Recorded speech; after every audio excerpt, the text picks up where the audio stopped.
Board 2024 Bangla প্রথম পত্রবহ নির্বাচনী। 18 বছর বয়স কবিতায় কোন কালের বৈশিষ্ট্য তুলে ধরা হয়েছে? বয়ঃসন্ধিকাল। আমি কিংবদন্তির কথা বলছি কবিতায় কোন শব্দ বন্ধ মুক্তির প্রতীক হয়ে উপস্থাপিত হয়েছে? কবিতা। আমি কিংবদন্তির কথা বলছি কবিতায় সূর্যকে হৃৎপিণ্ডে ধরে রাখার মাধ্যমে কোন চেতনা প্রকাশ পায়? স্বাধীনতার চেতনা। নাম্বার 4, সিরাজউদ্দৌলা নাটকে নবাবের পদাতিক বাহিনী কোন দিক দিয়ে দুর্গ আক্রমণ করে? দমদমের সরু রাস্তা দিয়ে। নবাব মসনদের পাশে দাঁড়িয়ে আছেন, ইনি কি নবাব না ফকির? এই কথার মধ্যে মির্জাফর চরিত্রের কোন বৈশিষ্ট্য প্রকাশিত হয়েছে? চাটুকারিতা। আমরা এক বাক্যে আপনাকে নেতৃত্বে দিলাম। সিরাজউদ্দৌলা নাটকে উক্তিটি কার? উক্তিটি রাজবল্লভের।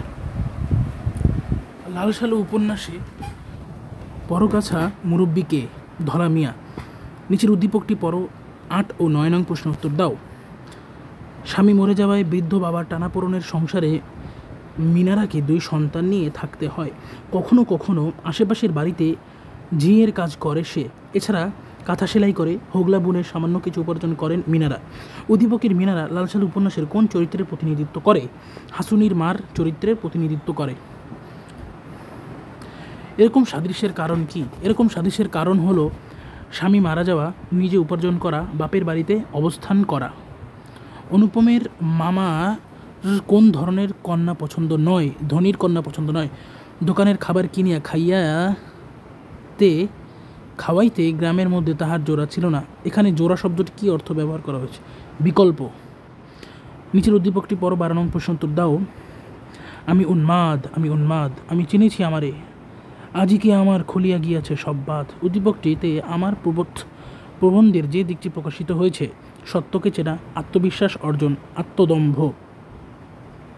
13 নং প্রশ্নের উত্তর। কিসের অভাবে মানব কল্যাণ কথাটি স্রেফ মানব অপমানে পরিণত হয়? উত্তর, মর্যাদার স্বীকৃতি। মাসিপিসি তাদের সংগ্রামী জীবনে নিচের কোন কাজটির সাথে সম্পৃক্ত ছিল না? অন্যের বাসায় কাজ করা, এটাতে তারা সম্পৃক্ত ছিল না। নিচের উদ্দীপকটি পড়ো এবং 15-16 নং প্রশ্ন উত্তর দাও। লিপির অনুমতি ছাড়া তার স্বামী নিশাম দ্বিতীয় বিবাহ করে। এই ঘটনায় লিপি প্রতিবাদ করলে নিশাম তাকে শারীরিকভাবে নির্যাতন করে। লিপি বাধ্য হয়ে বাপের বাড়িতে চলে এলে নিশাম তার নামে 10 লক্ষ টাকার স্বর্ণালঙ্কার চুরির মিথ্যা মামলা দেয়। উদ্দীপকে ও মাসিপিসি গল্পের সাদৃশ্যপূর্ণ দিকটি কী? পুরুষের আধিপত্য, নারীর অসহায়ত্ব ও নারী নির্যাতন, অর্থাৎ 1, 2 ও 3 সবগুলি সঠিক। উদ্দীপকের নিশাম মাসিপিসি গল্পের কোন চরিত্রের সাথে সাদৃশ্যপূর্ণ? যোগু চরিত্রের সাথে নিশাম চরিত্রটি সাদৃশ্যপূর্ণ। সকালে 2 জন পরামর্শ করে ঠিক করলাম 52 দিনগুলি রচনায় কোন পরামর্শের কথা বলা হয়েছে? অনশন। উদ্দীপকটি পড়ো। 18 নং এবং 19 নং প্রশ্ন উত্তর দাও। আমাদের মহান মুক্তিযুদ্ধের সময় এদেশের জনগণ বিভিন্ন ধরনের স্লোগানে শহর, বন্দর, গ্রাম আন্দোলিত করে মুক্তিযুদ্ধকে বেগবান করেছে। কার্টুন, দেয়াল লেখা, গানের মাধ্যমে সংগ্রামের চেতনা ছড়িয়ে দেওয়া হয়েছিল সর্বত্র। 52 দিনগুলি রচনায় স্লোগানগুলো হলো: রাজবন্দীদের মুক্তি চাই, বাঙালিদের শোষণ করা চলবে না। উদ্দীপকে 52 দিনগুলো রচনার কোন চেতনা প্রকাশ পেয়েছে? বিচারহীনতার প্রতিবাদ। মিরপুরের বিল দিয়া 2 নৌকা বোঝাই কইরা আইছিল। রেনকোট গল্পে উক্তিটি কার? উক্তিটি দোকানদারের। 21 নং প্রশ্ন। রেনকোট গল্পে নুরুল হুদার ঝুলন্ত শরীর কাঁপতে থাকে কেন? দেশপ্রেমের উত্তেজনায়। উদ্দীপকটি পড়ো। 22 ও 23 নং প্রশ্নের উত্তর দাও।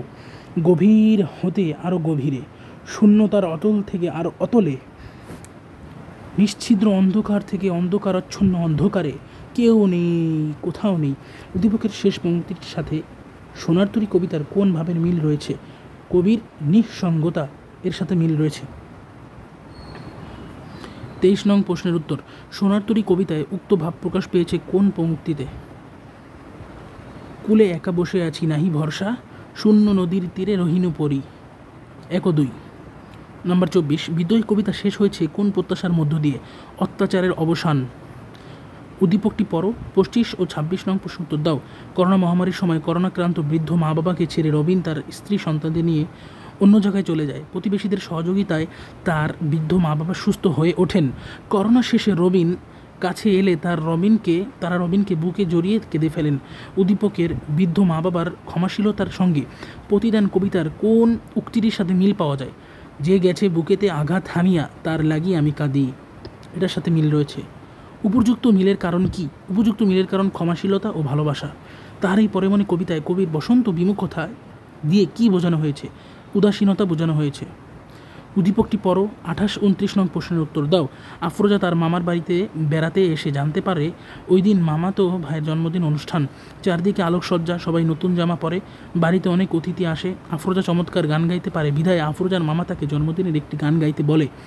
আফরোজা গান গাওয়া শুরু করে কেঁদে ফেলল, কারণ 3 বছর আগেই এই দিনেই তার বাবা মারা যায়। উদ্দীপকের আফরোজার মামা তার এই পরিমণি কবিতার কোন চরিত্রের সাথে সাদৃশ্যপূর্ণ? কবিভক্ত চরিত্রটির সাথে সাদৃশ্যপূর্ণ। উদ্দীপক ও তার এই পরিমণি কবিতায় যুগপৎভাবে ফুটে উঠেছে কি? ফুটে উঠেছে প্রিয়জন হারানোর বেদনা ও স্মৃতিকাতরতা, অর্থাৎ 2 ও 3। শামসুর রহমানের প্রথম কবিতা যে পত্রিকায় প্রকাশিত হয় সেটা হলো সাপ্তাহিক সোনার বাংলা। সকলকে ধন্যবাদ পাশে থাকার